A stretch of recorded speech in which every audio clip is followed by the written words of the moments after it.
Good morning guys. So karon nami diri sa Bayugan City. So kabaw na ako si Sir. Sir Dudong. Akong kuan import nga driver kay di mo ko kabalo mag-drive. So mo na si kuan si Sir GR. So tag-iya ni siya sa 4x2 nga kuan. 4 wheels kini. Mo na siya cambio ni sa kuan sa akong motor nga XR. So mo na siya flex na to. Mo ni cambio sa kuan.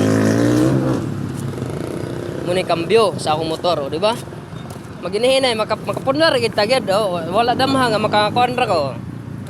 Kargahanan naman ni kuan gining balas. Okay, test drive dai ni Sir dai no.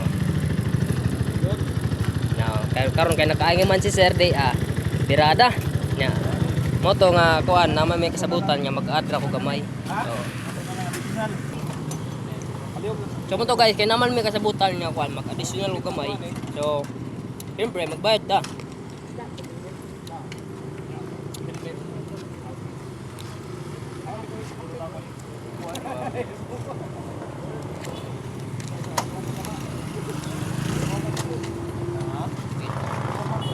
So, moro ning kasabutan na mo utso.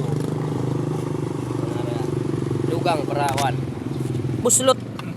Unya wa pagi pamahaw.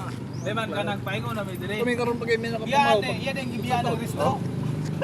Sobrang dahil lagi biya ng restro. Yan yung restro ako na nangingon. May gani kay nakapahinumdom. Ipas gid lagi. Ingon mo siya. Hala. Ko sa balay. Okay, shout out kay Sir GR. So mo na yung unit. So ako ni man nagiyani karon. Taga kuan din ni siya taga Butuan City. So mag-bye-bye na ako sa akong kuan motor. Bali na ako. Bye motor.